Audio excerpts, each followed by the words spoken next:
Hi, good afternoon. My name is Andrew Lopez. I'm a paramedic with 4 years of experience as a medic, 7 years experience as an EMT basic, and this afternoon I'm going to show you how to do transcutaneous pacing. Now, right before we can actually perform that, we need to know what it is that we're doing. So transcutaneous pacing is a temporary method of cardiac pacing in patients with severe symptomatic bradyarrhythmias caused by high-grade atrioventricular block, sinus node dysfunction, or bradycardic arrest.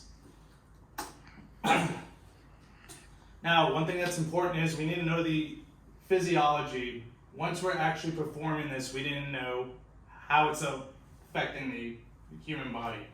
So the physiology of transcutaneous pacing is that you're using a different current to deliver an electrical charge to the myocardium in an attempt to depolarize enough of the ventricular myocardium to initiate systolic contraction. Now that we know what it is and the physiology of it, let's talk about the indications of it. These are the indications. First point, unstable bradycardia, a heart rate of less than 50 beats per minute with signs and symptoms related to the bradycardia, such as hypotension, acutely altered mental status, signs of shock, ischemic chest discomfort, or acute heart failure, unresponsive to drug therapy.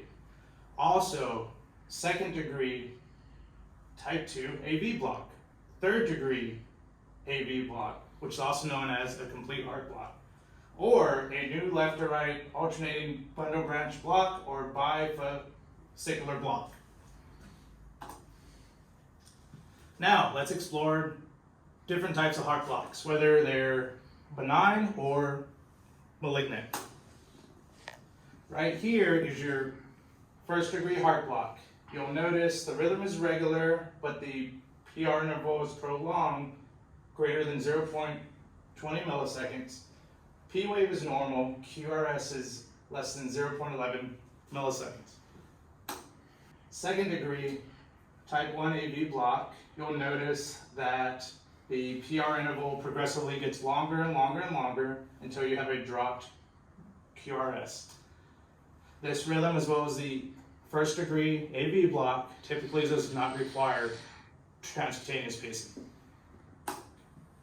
However, you have your second degree type 2 AV block, also known as your MOBITS 2. This will require transcutaneous pacing. As you'll notice, the rhythm is irregular, the PR interval has more P waves than the QRS. However, P wave is normal, but your QRS is usually wide, greater than 0.10 milliseconds. Now, this is a third degree AV block. This will require transcutaneous pacing.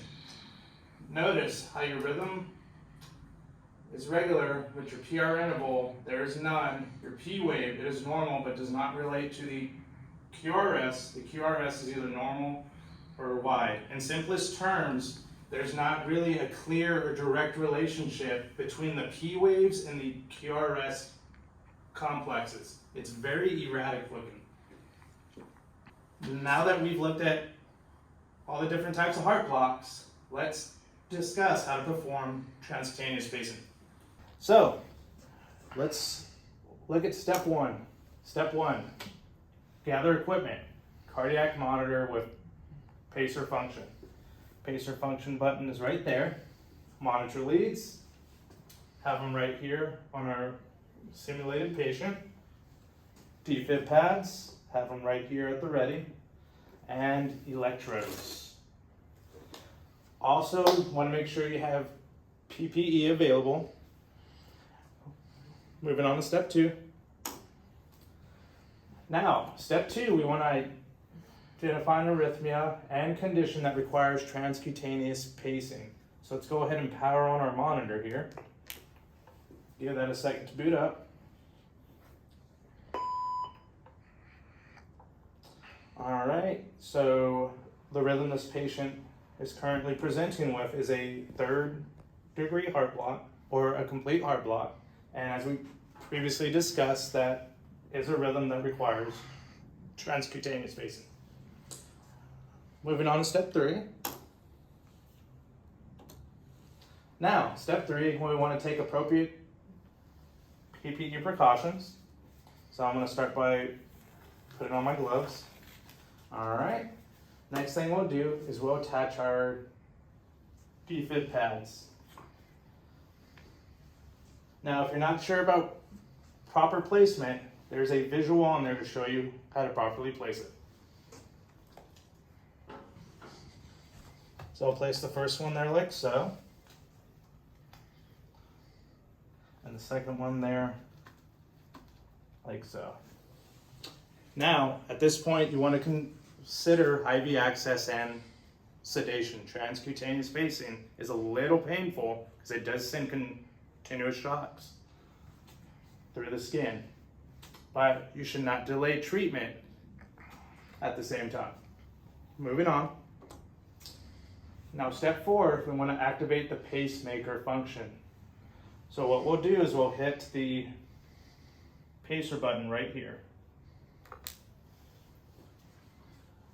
Moving on to step 5.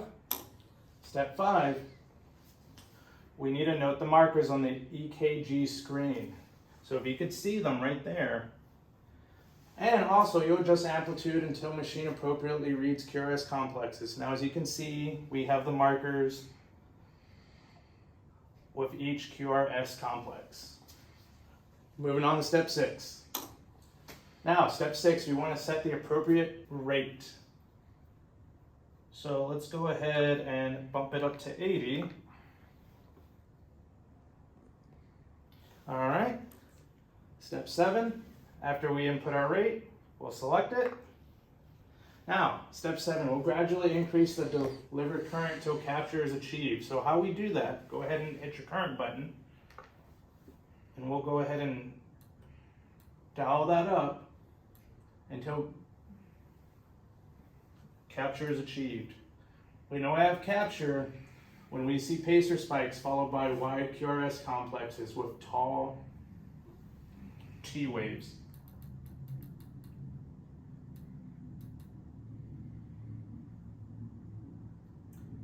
All right, so as you can see, you have your pacer spikes there. QRS comes right after. Select that as our current.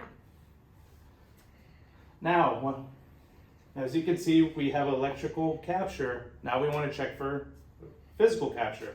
How we do that is we'll check the pulse on our patient, and we'll see if the pulse we feel matches up with the same rate and rhythm as we see on our monitor as a patient is actively being paced. So as I'm checking the patient's pulse, we have physical capture as well as electrical capture. Now, step 8, real important, you want to reassess your patient's condition to include pulse and blood pressure. So we will recheck their pulse, recheck blood pressure, as well as any other vital signs. Moving on. Now, step 9, you want to continuously monitor the patient's condition en route to the hospital, make any changes as needed, and monitor your patient. This concludes the lecture. After the lecture and live demonstration, the paramedic students will now be able to identify heart blocks and perform transcutaneous spacing.